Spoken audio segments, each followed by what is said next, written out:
Hello，大家好，我是真的很想逃离这个满是噪音的环境的人。那的话，今天有关于我们魂师队的一个视频上的话呢，我们还是向小伙伴们求一个3连。看起来的话，我们还在这个继续努力更新的份上，好吗 ？SP 大雪到底会在什么时候返场？关于这个问题的话，最近真的有很多小伙伴来问的。因为本着只选最强的一个原因来说的话呢，我们这个 SP 大雪的强度肯定是要比这个晨耀强上不少的。即便是说我们这位 SP 晨星返场的话呢，会有一个蜕变的远古，还有一个真身的情况下的话呢，我们这个晨星依旧比这个大雪还是要弱一点，因为它这个8环的效果大家懂的都懂。晨星的8环的话，其实可以说的话，变相的削弱了一个晨星，把原来一个爆发流给它砍掉了。而我们大雪的一个8环，有了那个残损的效果，可以说在那个短途还有长途当中，都有着一个不错的一个作用。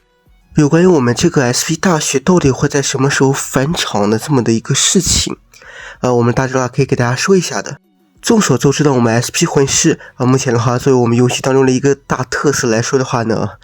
它这个返场还有出的新的魂师，一般来说的话都是一个接一个的，而且的话一般来说基本上不存在一个月会有2个 SP 魂师的情况，也就是基本上都是一个月一个 SP。像我们最开始的话，它是 SP 融入之后的话返场了那个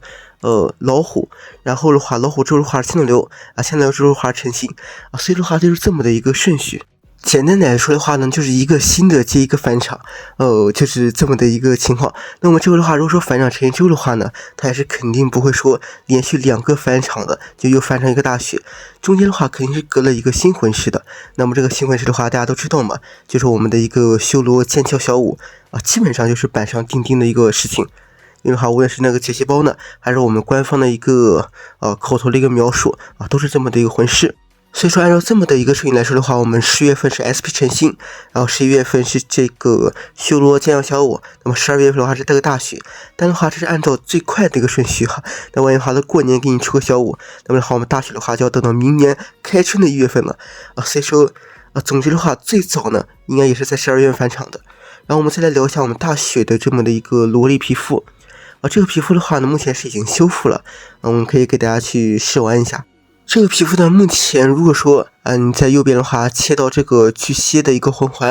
然后原来的话第一魂你不是说会飞出那个窗外嘛就是看不见影子了，但是目前的话是不会出现这个情况了就是一直在这个屏幕内的。然后呢，这个皮肤的音效也是修复了，目前的话它的音效就是我们天然雪小时候的一个音效它不会说什么一个小人声然后带着一个大人的音效这么尬的一个情况。以我圣剑，